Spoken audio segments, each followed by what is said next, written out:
વડોદરાના બિલટાંકી વિસ્તારમાં સામાન્ય વરસાદમાં જ રોડ ધસી પડ્યો, વાહન ચાલકો માટે અકસ્માતનો ગંભીર ખતરો। વડોદરા શહેરના બિલટાંકી વિસ્તારમાં સામાન્ય વરસાદમાં જ માર્ગનો મોટો હિસ્સો ધસી પડતા તંત્રની કામગીરીની પોલ ખુલી ગઈ છે। વરસાદની શરૂઆત સાથે જ રસ્તાની હાલત અત્યંત બિસ્માર બની જતા વાહન ચાલકોને સ્થાનિક રહીશોને ભારે હાલાકીનો સામનો કરવો પડી રહ્યો છે। વરસાદી પાણી ભરાઈ જવાને કારણે રસ્તા પર પડેલા મસમોટા ખાડા નજરે પડતા ન હોવાથી માર્ગ પરથી પસાર થતા રાહદારીઓ અને વાહન ચાલકો માટે ગંભીર અકસ્માતનો ખતરો ઊભો થયો છે। સ્થાનિક નાગરિકોના જણાવ્યા અનુસાર છેલ્લા અનેક વર્ષોથી આ વિસ્તારમાં ચોમાસા દરમિયાન રોડ બેસી જવાની સમસ્યા સર્જાય છે, પરંતુ પાલિકા તંત્ર દ્વારા માત્ર થીગડા મારી કામચલાઉ સંતોષ માનવામાં આવે છે।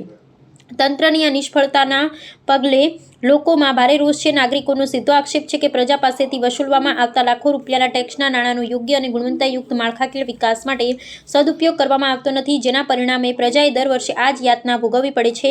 આ સમસ્યા અંગે સ્થાનિક પ્રતિનિધિઓની ઉદાસીનતા લોકોના આક્રોશમાં વધારો કર્યો છે। રહીશોની ફરિયાદ છે કે વિસ્તારના ચૂંટાયેલા કોર્પોરેટરો પણ આ મુશ્કેલીની સમીક્ષા કરવા કે લોકોની વેદના સાંભળવા ફરકતા નથી। હાલમાં બિસ્માર માર્ગો અને તેની સાથે જોડાયેલી ડ્રેનેજ તથા પાણીની વિકટ સમસ્યાએ સ્થાનિકોને ત્રાહિમામ પોકારી દીધા છે। પ્રજાજનોએ સત્વરે રોડનું મજબૂત સમારકામ અને ડ્રેનેજ સિસ્ટમ સુધારી આ સમસ્યાનો કાયમી ઉકેલ લાવવાની ઉગ્ર માંગ ઉઠાવી છે। કેમ કે એમને ખબર છે કે સિમ્બોલિક વોટ મળી જવાના છે, એટલે કોઈ જનતાની પડી નથી અને જેમને અધિકારી એમની ટકાવારી પહોંચી જતી હોય, મને તો એવું લાગી રહ્યું છે, એટલે કોઈ જોવા નથી આવતા।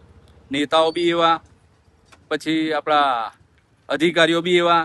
અધિકારીઓ તો ચલો સમજ્યા, પણ જે આની પર થર્ડ પાર્ટી હોય ને એ બી એવી હશે, મને એવું લાગે છે। કેમ કે એમને નથી દેખાતું, એ લોકો તો અહીંયા રહેવાનું હોય, હાજર કામ ચાલુ હોય ત્યારે, તો એ લોકો શું કામગીરી જોવે છે? મેં તો પેનલ્ટી આલ્યા કરો છે, એની જગ્યાએ દંડ આલવાની જગ્યાએ તમે બ્લેકલિસ્ટ કરવાનું ચાલુ કરો, તો એમને ખબર પડે કે શું થઈ રહ્યું છે વિસ્તારની અંદર। વોર્ડ 12 ની હાલત તો એટલી ખરાબ હોય છે, 12 માસ વોર્ડ 12 જ્યાં ત્યાં, એટલે સવારે તમે નીકળો તો સાંજે સાજા ઘરે જશો એવી કોઈ ગેરંટી છે નહીં। તમારા હાથ પગ કે તમે જીવતા જશો એની કોઈ ગેરંટી છે